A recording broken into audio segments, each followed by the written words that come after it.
Le confiné solitaire aimerait convier Marguerite Yourcenar et Nelson Mandela à un dialogue.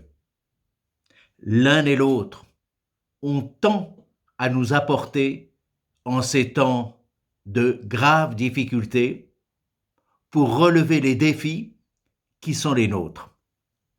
Marguerite Yourcenar, qui se refusait à se considérer comme optimiste ou pessimiste, mais considérait qu'elle avait les yeux ouverts sur le monde.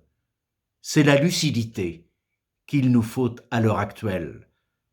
Et d'autre part, Nelson Mandela, qui considérait que le courage n'est pas l'absence de peur, mais la capacité de la vaincre.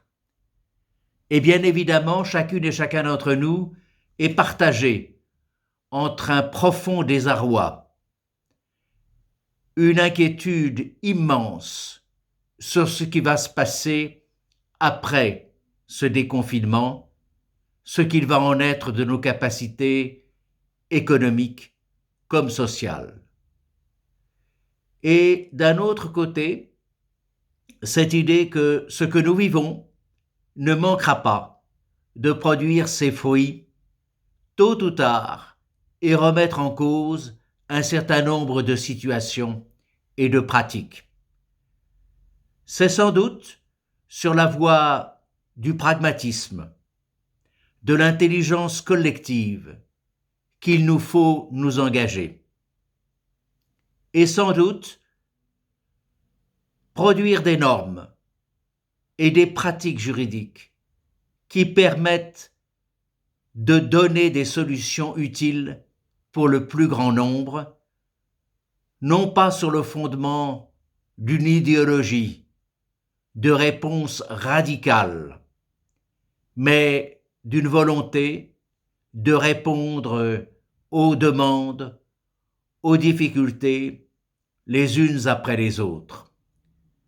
Nous sentons poindre des accusations radicales à l'égard de telle ou telle institution, qu'elle soit gouvernementale, syndicale, patronale. Il nous faut sans doute réconcilier l'individuel et le collectif plus que jamais et de façon rapide.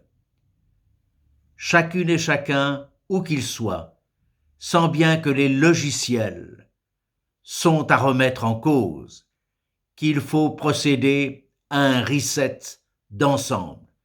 Le pourrons-nous? Le saurons-nous? Nous n'avons pas le choix.